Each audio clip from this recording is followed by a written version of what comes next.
राज्यभरामध्ये विधानसभेच्या निवडणुकीमध्ये अपूर्व यश संपादित केल्याच्या नंतर ज्या कार्यकर्त्यांच्या बळावरती ताकद आणि शक्ती पक्षाला नेहमीच मिळत असते,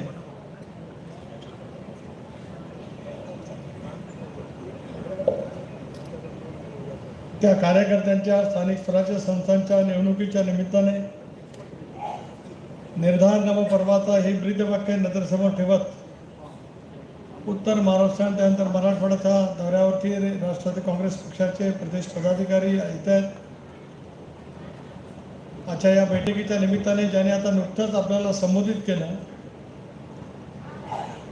की पक्षाचे राज्याचे नेते आमदार धनंजयजी मुंडे कार्यक्रमाच्या निमित्ताने या ठिकाणी आवर्जून उपस्थित असलेले विजयसिंह पंडित, विक्रमजी काळे, रुपालीताई चाकणकर, माझे ज्येष्ठ आणि वरिष्ठ सहकारी श्री बाळासाहेब वाजवे, दुर्दैवाने ज्यांना या निवडणुकीमध्ये आम्ही यश प्राप्त करून देऊ शकलो नाही ते योगेशजी क्षीरसागर, ज्यांच्या वडिलांपासून दीर्घकाळ माझा राजकारणाशी संबंध आला ते माजी आमदार संजयजी दौंड. राजेश्वर, तुम्ही किती धनंजयच्या बाजूला बसलात तरी माझ्याशिवाय तुम्हाला पर्याय नाही. असे जिल्ह्याचे अध्यक्ष राजेश्वर चव्हाण, माजी खासदार आनंद परांजपे, युवकांचे अध्यक्ष सूरज चव्हाण,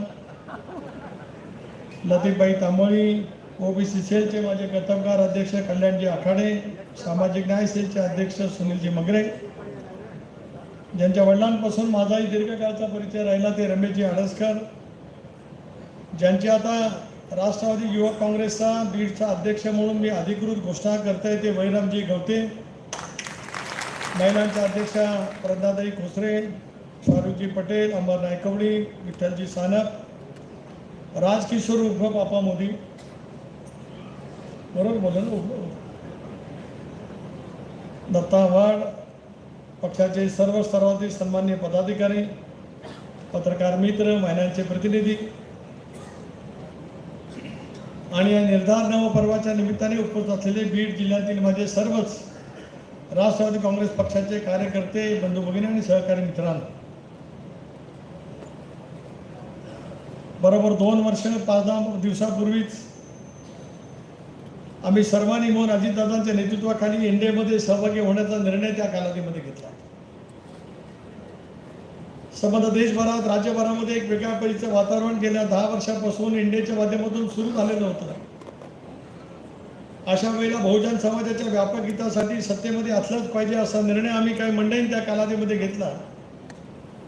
हा निर्णय आम्ही सामुदायिकरित्या त्या ठिकाणी घेतला. आदरणीय अजितदादा, प्रफुल्लभाई, सुनील तटकरे, छगन भुजबळ, धनंजय मुंडे, हसन मुश्रीफ, दिलीपराव वळसे पाटील, रामराजे नाईक निंबाळकर, 43 विधानसभा सदस्यांनी साथ त्या कालावधीमध्ये दिली. आणि हा निर्णय त्या कालावधीमध्ये घेत असताना ज्या विचारधारेवरती आमच्या सर्वांची राजकीय वाटचाल झाली तो शिवशाहू फुले आंबेडकरांचा विचार, धर्मनिरपेक्ष विचार, या मूळ विचाराशी तर्कसंगतच एनडीएमध्ये सहभागी होण्याचा निर्णय आम्ही त्या कालावधीमध्ये घेतला. क्रिया प्रतिक्रिया स्वाभाविकपणे त्याच्या मोठ्या प्रमाणावरती उमटल्या गेल्या, टीका टिप्पणीला सामोरं जावं लागलं. पण एकदा निर्णय घेतला, तो निर्धाराने घेतला, विचारपूर्वक घेतला, महाराष्ट्राच्या व्यापक हितासाठी घेतला. असा निर्णय घेतल्याच्या नंतर त्या साऱ्या परिस्थितीतून आम्ही सर्वांनी मिळून वाटचाल करण्याचा त्या कालावधीमध्ये प्रयत्न केला. लोकसभेच्या निवडणुकीच्या वेळेला जवळ आल्या, निवडणुका लागल्या, त्याला देशभरामध्ये एक वेगळं वातावरण निर्माण केलं गेलं की पुन्हा एकदा देशामध्ये नरेंद्र मोदींच्या नेतृत्वाखालचं एनडीएचं सरकार आलं तर भारत रत्न गड्ड्याचे शिल्पकार डॉक्टर बाबासाहेब आंबेडकर यांनी दिलेली घटना रद्द केली जाईल. स्वाभाविकपणाने आंबेडकरी चळवळीची श्रद्धा असणाऱ्या प्रत्येकाच्या मनामध्ये शासनकता निर्माण झाली. आदिवासी बांधवांना सुद्धा त्या कालावधीमध्ये वाटलं की डॉक्टर बाबासाहेब आंबेडकरांनी आपल्याला घटनेमध्ये आरक्षण दिलंय, ही घटना रद्द झाली तर आपले आरक्षण दिलं जाईल. अल्पसंख्याक समाजाच्या मनामध्ये असुरक्षिततेची भावना निर्माण करण्यामध्ये तथाकथित इंडिया आघाडीला मोठ्या प्रमाणावरती यश मिळालं. काश्मीरपासून कन्याकुमारीपर्यंत पसरलेल्या या देशाच्या कानाकोपऱ्यात हा खोटा अपप्रचार बिंबवण्यामध्ये विरोधकांना त्या कालावधीमध्ये यश आलं. देशामध्ये सुद्धा त्याचे पडसाद मोठ्या प्रमाणावरती उमटले. आम्ही सर्वजण त्या कालावधीमध्ये सांगत होतो, मी सुद्धा त्याला रायगड लोकसभा मतदारसंघाचा उमेदवार होतो. देशाचे पंतप्रधान असतील, गृहमंत्री असतील, राज्याचे मुख्यमंत्री, दोन्ही उपमुख्यमंत्री आणि माझ्यासारखे उमेदवार आम्ही सगळीकडे सांगत होतो की चंद्र सूर्य तारे असेपर्यंत या देशातली घटना बदलली जाणार नाही. आजही सांगतो ती घटना कदापि बदलली जाणार. पण एकदा लोकांच्या मनामध्ये अविश्वासाचं वातावरण निर्माण झालं की त्याचा परिणाम आपल्याला पाहायला. महाराष्ट्रामध्ये तर विदर्भामधली गडकरी साहेबांची स्वतःच्या प्रतिष्ठेतून त्यांच्या स्वतःच्या हाताला एक वोट बँक लक्षात घेतली तर सर्व जागांच्यावरती महाविकास आघाडीचे उमेदवार त्या ठिकाणी निवडून आले. महायुतीला दारुण पराजयाला समजलं. पश्चिम महाराष्ट्रामध्ये सातारा आणि मोहोळ या दोन जागा, सातारा आणि पुणे या दोन जागा वगळता सर्व जागांच्या वरती त्या ठिकाणी इचलकरंजी जागा वगळता महाविकास आघाडीचे उमेदवार. उत्तर महाराष्ट्रामध्ये जळगावच्या दोन जागा वगळता सर्व ठिकाणीच महायुतीला दारुण पराजयाला सामोरं. माझ्या कोकणामध्ये रायगड असेल, सिंधुदुर्ग असेल, शेजारचा मावळ असेल, कल्याण असेल, ठाणे असेल आणि मुंबईच्या दोन जागा असतील, या ठिकाणी मात्र महायुतीला यश मिळालं. मराठवाड्यामध्ये सुद्धा संभाजीनगरची जागा तिरंगी लढत झाली. बाकीच्या सगळ्या उरलेल्या जागांच्या वरती महायुतीला पराजय पत्करला. बीडमध्ये असलेला उमेदवार महायुतीच्या पंकजाताई मुंडे या सुद्धा एक सक्षम उमेदवार होता. राजकारणामध्ये त्या कालावधीमध्ये जे काही विचार झाले, त्याच्यामधून जे काही वेगवेगळे परिणाम झाले, वेगवेगळ्या पैसा प्रचार अपप्रचार त्या कालावधीमध्ये झाला आणि बालेकिल्लेला असलेल्या मतदारसंघामध्ये राष्ट्रवादी काँग्रेस आणि भारतीय जनता पक्ष एकत्रित असताना सुद्धा दुर्दैवाने त्या निवडणुकीमध्ये अल्पशा मताने आपल्याला पराजय पत्करला. शल्य आणि दुःख प्रत्येकाच्या मनामध्ये राहतं. तसं योगेश क्षीरसागरांच्या मनामध्ये राहतं. ते योगेश पुरता सीमित नाही.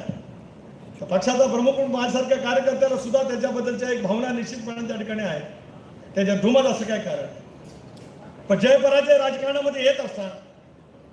प्रत्येक निवडणुकीच्या माध्यमातून नवीन राजकीय समीकरण त्या ठिकाणी बदलत असतात. मी धनंजय नेहमीच बीडमध्ये आलो बराच वेळेला. बीडमधले वेगवेगळे कार्यक्रम उत्स्फूर्तपणाने सुद्धा पाहिले. आजचा एक कार्यक्रम पाहतोय. आजच्या कार्यक्रमाबद्दल खाजगी भाषेचं भेटू द्यायला मी नक्कीच बोलीन. जाहीररित्या बोललं तर कोणाला वाईट वाटेल. कारण माझ्या राजकीय आयुष्यात मी अनेक वेळेला बीडला आणि निर्धार नवपर्वाचा संकल्प करत संबंध महाराष्ट्रामध्ये फिरत असताना वेगवेगळ्या जिल्ह्यामध्ये 4 आणि कालचे 4 आणि हा 9वा जिल्हा आहे. प्रत्येक जिल्ह्यामध्ये तिथला उत्साह, तिथला कार्यक्रम, ते सगळं अनुभव त्या ठिकाणी आलो. त्याच्याबद्दल माझा कोणाच्या बद्दल आक्षेप असं काय कारण नाही.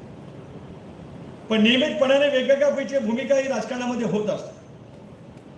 मी अनेक वेळेला बोलत आलो अजितदादांजवळ की अनेक वेळेला राज्याच्या प्रमुख नेत्यांच्या जवळ की महाराष्ट्राच्या राजकारणामध्ये सर्वाधिक राजकीय दृष्ट्या सजग असलेला जिल्हा कुठला. मी राष्ट्रीय दृष्ट्या सजग बोलतोय तर तो हा बीड जिल्हा आहे. त्या बीड जिल्ह्याच्या प्रत्येक विधानसभा मतदारसंघामध्ये आणि एकंदरीत जिल्ह्याचीच एकंदरीत अशी सामाजिक धारणा आहे. सामाजिक म्हणजे मी त्या अर्थाने सामाजिक म्हणत नाही, मी सर्वार्थाने सामाजिक त्या ठिकाणी म्हणतोय. त्याच्यामध्ये राजकारण आणि राजकारणाच्या बद्दलचे असलेले पैलू याबद्दलची एक वेगळ्या पद्धतीची आत्मीयता असेल म्हणा किंवा प्रखरता असेल म्हणा, ती या बीड जिल्ह्यामध्ये निश्चितपणाने त्या ठिकाणी अनुभवायला मिळते. या जिल्ह्यामध्ये बीडचा मतदारसंघ असेल, माजलगावचा असेल, गेवराईचा आहे, परळीचा आहे, आष्टी पाटोद्याचा आहे, केज मतदारसंघ, हे सगळे या जिल्ह्यातील मतदारसंघ ज्या मतदारसंघातून आपापल्या पद्धतीने प्रत्येकजण त्या ठिकाणी काम करत आला. आणि आता आम्हाला स्थानिक स्वराज्य संस्थांच्या निवडणुकीला त्या ठिकाणी सामोरं जायचं. 8, 9, 10 वर्षाच्या प्रदीर्घ कालावधीच्या नंतर ज्याला स्थानिक स्वराज्य संस्थांच्या निवडणुका येतात त्याला आम्ही पदावरती बसलो. मी खासदार झालो, अजितदादा मुख्यमंत्री झाले, धनंजयजी आमदार झाले, त्या कालावधीमध्ये मंत्री होते. एनडीए मधल्या सहभागाच्या प्रक्रियेमधला महत्वाचा घटक म्हणून धनंजय मुंडेंनी त्या कालावधीमध्ये प्रभावीपणाची भूमिका बजावली होती. हे बीडला नवीन सांगत अख्ख्या महाराष्ट्रामध्ये ज्या ज्या वेळेला मी जातो त्या त्या वेळेला या भूमिकेच्या बद्दल स्पष्टपणाची माहिती सुद्धा जनतेला त्या ठिकाणी देण्याचा प्रयत्न करत असतो. शेवटी आम्ही त्या भूमिकेपर्यंत नेमकं का पोहोचलो ते आता पुन्हा सांगण्याची आवश्यकता नाही. पण विधानसभेच्या निवडणुकीच्या निमित्ताने लोकसभेच्या सारखंच वातावरण तयार राहीलच अशी अपेक्षा करत महाविकास आघाडी संबंध महाराष्ट्रामध्ये त्या कालावधीमध्ये काम केलं. याचा उल्लेख उद्धवजी ठाकरे यांनी काल परवा त्यांच्या प्रकट मुलाखतीमध्ये केला की महायुतीच्या मध्ये विधानसभेच्या वेळेला खूप मोठ्या प्रमाणावरती स्पर्धा निर्माण झाला, त्याचा पराजय झाला असं ते म्हणतात. त्यांना आलेल्या अनुभवातून कदाचित ते म्हणत असतील. आम्ही त्यांच्या कुरकुटीच्यामुळे पराजय झाला असं मानत नाही. लाडकी बहिणी योजना महायुतीच्या सरकारने दिली. अभिमान वाटतोय की अजितदादांनी विक्रमी अर्थसंकल्प त्यांच्या राजकीय जीवनातला नव्हे तर महाराष्ट्राच्या जीवनातला जो टाकला, महाराष्ट्राच्या जीवनात म्हणजे महाराष्ट्राची निर्मिती झाल्यापासून सर्वाधिक अर्थसंकल्प अजितदादांनी केले. त्या अर्थसंकल्पातला जो विक्रमी अर्थसंकल्प त्याच्यामध्ये होता, त्याच्यातून लाडकी बहीण योजना ही महाराष्ट्रासाठी जाहीर त्यांनी केली आणि वातावरणाच्या बदलाला त्या ठिकाणी सुरुवात. शेतकऱ्यांची थकीत असलेली वीज माफी माफ करण्याचा 1400 कोटी रुपयाचा धाडसी निर्णय त्या कालावधीमध्ये निश्चितपणे घेतला गेला. विरोधकांनी त्याच्याबद्दल अभय हे सरकार आता कर्जबाजारी होईल. महाराष्ट्रासारखं केवळ पुरोगामी विचाराचं नव्हे तर देशामध्ये विकसित असलेलं राज्य आता आर्थिकदृष्ट्या डबघाईस होईल, बँकरप्ट त्या ठिकाणी होईल आणि मग या राज्यातील पुढच्या कालावधीमध्ये पगाराला सुद्धा पैसे मिळणार नाही अशी अभय महिलांच्या नेत्या म्हणून अनेक महिला नेत्यांनी विरोधकांनी त्या ठिकाणी संबंध महाराष्ट्रामध्ये निर्माण करण्याचा प्रयत्न केला. सरकारने निर्धारपूर्वक अतिथीच्या खात्याचे मंत्री आहे 2,35,00,000 महिलांच्या पर्यंत ते लाडकी बहीण योजना त्या कालावधीमध्ये पोहोचली. 1400 कोटी रुपयाची कर्जमाफी त्या ठिकाणी बिलची थकबाकी माफ करत शेतकऱ्याचा 20 सातबारा कोरा करण्याचं धाडस त्या कालावधीमध्ये केलं झालं. त्याच्यातून महाराष्ट्रामध्ये 288 जागांच्या पर्यंत 238 जागांच्या पर्यंत महायुतीला त्या ठिकाणी यश मिळालं. काही जागांच्या वरती यश मिळू शकलं नाही. त्याच्यातली बीड जिल्ह्यातील एक जागा आहे. इतरही जागांच्या बाबतीमध्ये बाळकाकांच्या बाबतीमध्ये मी स्वतंत्रपणाने मी निश्चितपणे ज्या ठिकाणी माझ्या भावना व्यक्त करत असेल त्या ठिकाणी मी करेन. कारण 2023 ते 2024 या विधानसभाचा कालखंड होत असताना राज्यभरामध्ये घडामोडी ज्या ज्या वेळेला होत होत्या त्या घडामोडीमध्ये सुद्धा बाळासाहेब वाजगे काकांची भूमिका अत्यंत महत्त्वपूर्ण राहिली होती. त्याचा सुद्धा स्पर्श या ठिकाणी या निमित्ताने मी करू इच्छितो. राजकारणामध्ये अनेक वेळेला अनेक घटना घडत असतात. त्याच्यातून अनेकांना कदाचित काही वेळेला एका वेगळ्या परिस्थितीला सामोरं जावं लागत असेल. पण शेवटी पक्ष म्हणून आज या ठिकाणी मी सांगू इच्छितो आहे जो कार्यकर्ता त्या संक्रमणाच्या कालावधीमध्ये अजितदादांच्या आणि पक्षाच्या पाठीमागे उभा राहिला त्याच्या पाठीमागे हा सुनील तटकरे प्रदेशाध्यक्ष म्हणून पूर्णपणाची ताकद उभी करेल असा शब्द सुद्धा या कार्यक्रमाच्या निमित्ताने देऊ इच्छितो. पण आता आमच्या सर्वांचीच कसोटी आहे आगामी येणाऱ्या स्थानिक स्वराज्य संस्थांच्या निवडणुकीची. जिल्हा परिषद 2014 सालाच्या जानेवारी फेब्रुवारी महिन्यामध्ये झाली. आज 8 वर्ष झाली, 8.5 वर्ष झाली. जिल्हा परिषद या ठिकाणी 5 वर्षाचा कालखंड सोडला तर निवडणुका झाल्या. नगरपालिकेच्या निवडणुका 2016च्या नोव्हेंबर डिसेंबर महिन्यामध्ये झाल्या. त्याला या 8.5-9 वर्षाचा कालखंड झाला. त्याही ठिकाणच्या निवडणुका झाल्या. महापालिकेमध्ये सुद्धा ही शेवटी तळागाळातला कार्यकर्ता जो लोकांशी संवाद करत असतो, लोकांच्या निगडीत असलेल्या प्रश्नांची सातत्याने उकल करण्याचा प्रामाणिकपणाचा प्रयत्न करत असतो, त्याच्या अस्तित्वाची निवडणूक आता समोर त्या ठिकाणी आलेली आहे. अशा वेळेला माझ्यासारख्या प्रदेशाध्यक्षाचं कर्तव्य ठरतं की त्यांची निवडणूक येईल. मी आज आपल्याला पुन्हा एकदा आश्वस्त करतोय की विधानसभेच्या निवडणुकीमध्ये किंवा लोकसभेच्या निवडणुकीमध्ये राज्य पातळीवर आम्ही लक्ष जितकं घातलं होतं त्याच्यापेक्षा काकणभर सरस कार्यकर्त्यांच्या निवडणुकीमध्ये पूर्णपणाची ताकद प्रदेश पातळीवर आपल्या पाठीमागे उभं राहील हे मला आवर्जून या ठिकाणी सांगा. पण शेवटी या जिल्ह्याची राजकीय परिस्थिती नेहमी वेगळी आहे. इथे अनेक वेळा जिल्हा परिषद ताब्यात आली, बहुमताने आली असं नाही, 2-4 मताचा आहे आधीमध्ये कधीतरी फरक होत गेला. काही वेळेला आले असेल, काही वेळेला इकडे तिकडे होत गेला असेल. कोणी तिकडे माणसं दिली, कोणी इकडे दिली, कोणी तिकडे दिली, कधी इकडे झाली. राजेश हसते त्याला वाटलं मला काय माहितीच नाही. या वेळेला मात्र एका वेगळ्या पार्श्वभूमीवरती आपल्याला सामोरं आहे. मला वाटलं असतं तर मी आज प्रश्न विचारू शकतो की बीडमधले इथं किती आहेत मतदारसंघातील, माझ्यामध्ये इथं किती आलेत विचारू शकतो, गेवराईमध्ये किती आलेत विचारू शकतो, परळीमध्ये किती आलेत विचारू शकतो, केजमधले किती मतदारसंघातील आलेत विचारू शकतो, किंवा आष्टी पाठातून किती आले ते विचारू शकतो. पण नाही, कार्यकर्त्यांना उघडं पाडणं म्हणजे नेत्याचं काम नाही. कार्यकर्त्यांना सोबत घेणं, विश्वास देणं हे काम आहे. त्या कामातूनच मला संघटनेची बैठक उद्या कालावधीमध्ये जाते. पण विक्रमजी कुठे काय बेरीज वजा ते होत असते राजकारणात.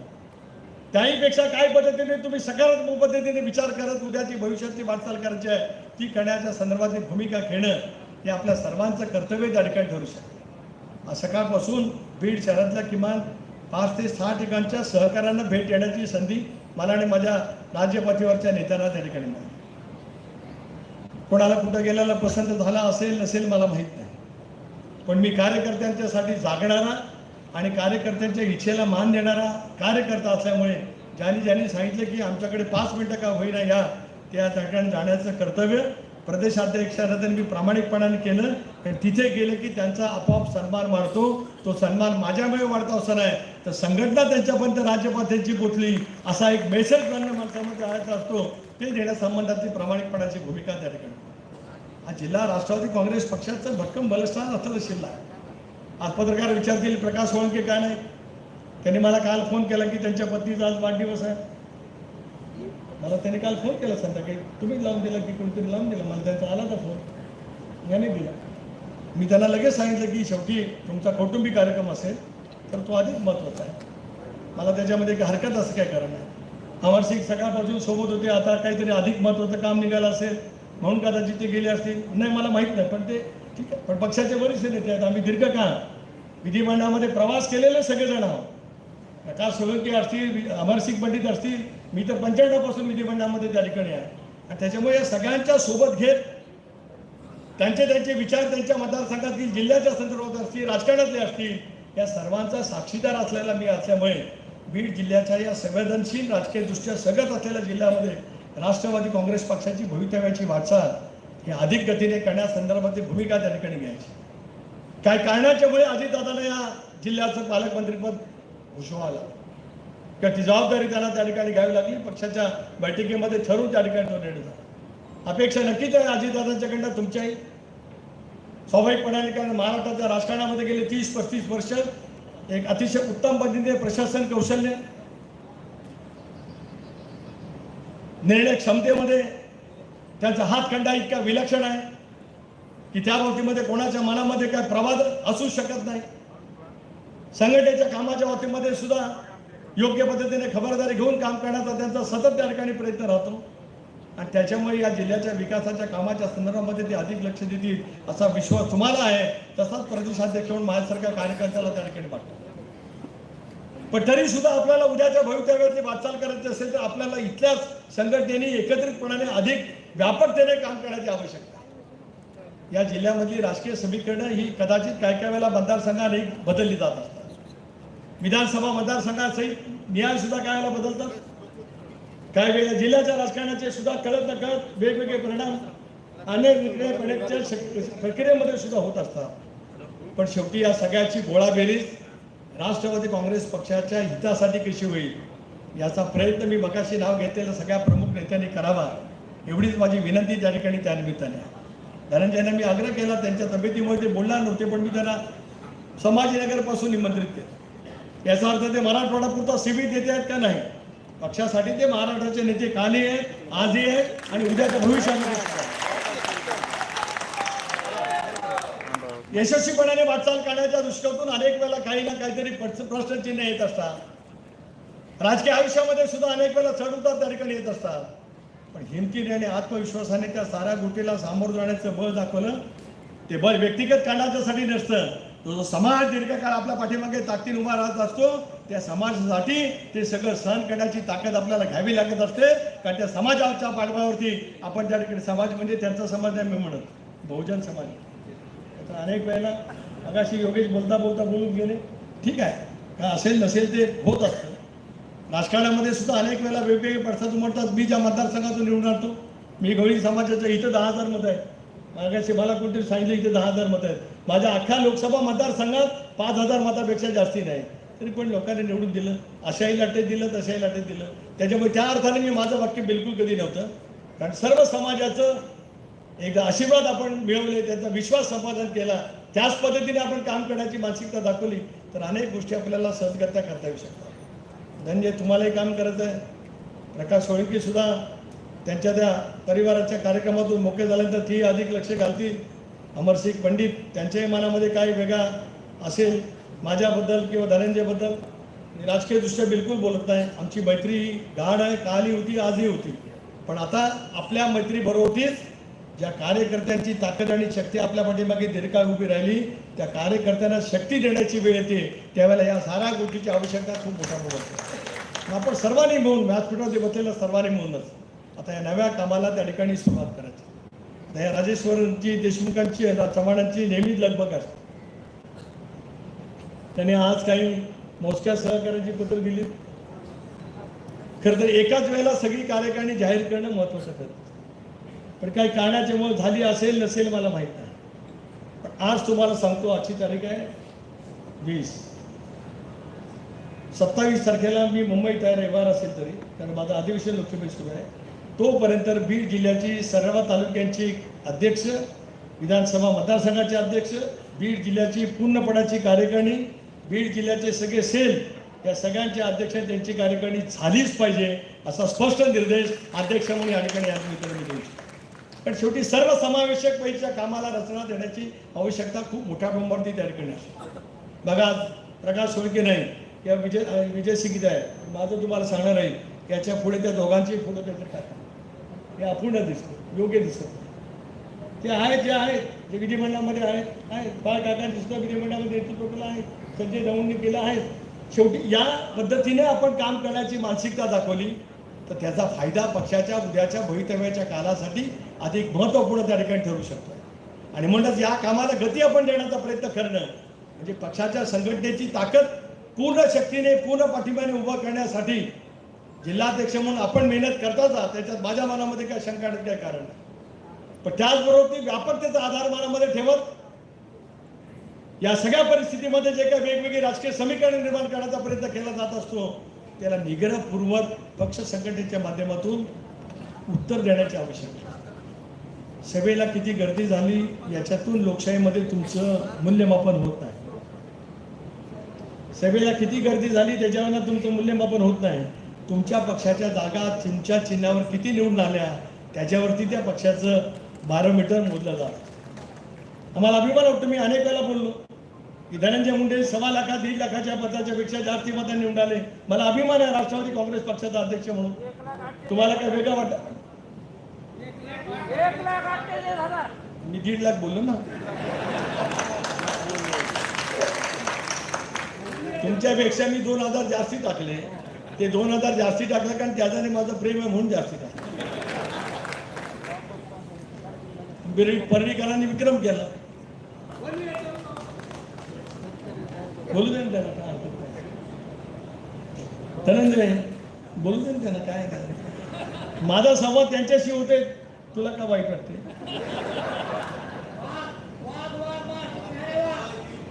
मला नाही.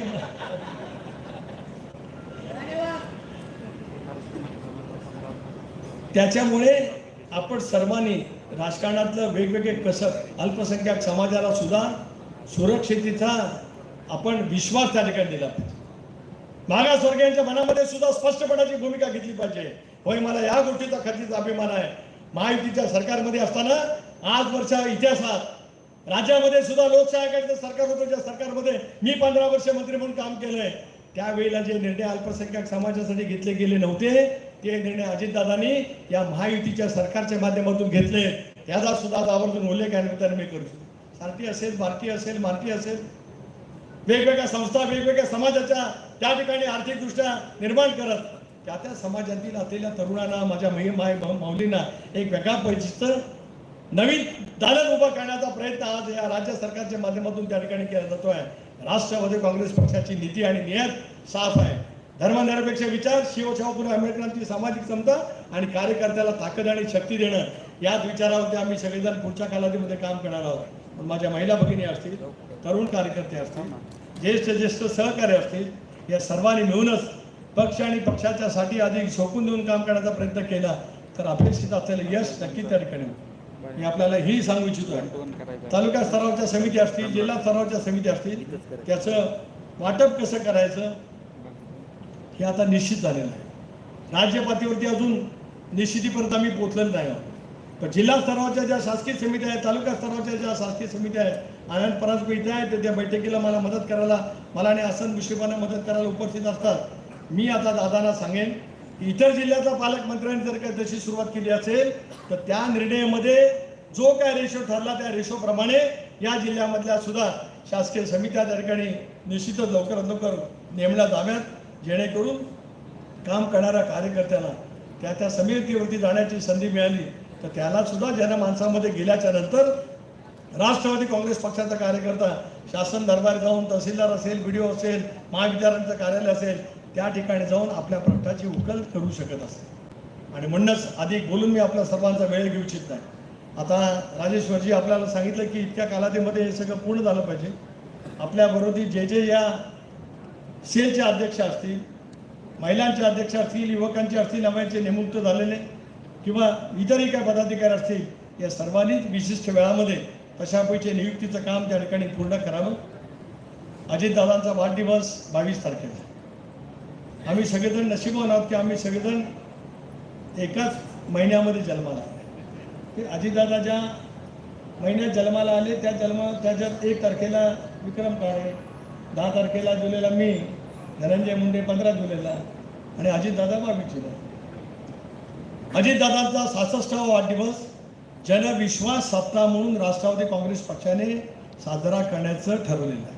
आम्ही सगळे सहकारी अजितदादांचे आहोत, पण ते पक्षाचे नेते आहेत, राष्ट्रीय अध्यक्ष आहेत, ज्या नेतृत्वाबद्दल एक वेगळा विश्वास आमच्या सर्वांच्या मनामध्ये दीर्घकाळ त्या ठिकाणी राहिला आहे. कारण मलाही त्याची जाणीव आहे की धनंजयनी राष्ट्रवादी काँग्रेस पक्षामध्ये येण्याचा निर्णय घेतला, त्याचा मी साक्षीदार होतो. त्या निर्णय प्रक्रियेमध्ये अजितदादांचा सिंहाचा वाटा होता, हे या ठिकाणी मी सांगतोय. अतिशय प्रतिकूल परिस्थितीमध्ये धाडस धनंजय तुम्ही दाखवलं. तो काळ वेगळा होता, काही असेल नसेल त्याच्याबद्दल बिलकुल काही मी या ठिकाणी एकही राजकीय वाक्य करणार नाही. पण आज सगळ्या जडणघडणीमध्ये पक्ष आणि पक्षाच्या उद्याच्या भवितव्याच्या वाटचालीमध्ये आपण अधिक पद्धतीचं काम त्या ठिकाणी करावं.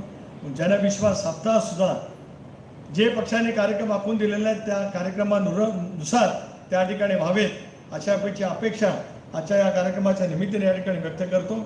आपल्या सर्वांना अंतःकरणापासूनच्या शुभेच्छा देतो. स्थानिक स्वराज्य संस्थांच्या निवडणुकीपूर्वी नक्कीच बीडला येईल. स्थानिक स्वराज्य संस्थांच्या निवडणुका महायुती म्हणून लढवाव्यात असं वरिष्ठ पातळीवरती ठरलंय. एबीपी माझा, उघडा डोळे बघा नीट.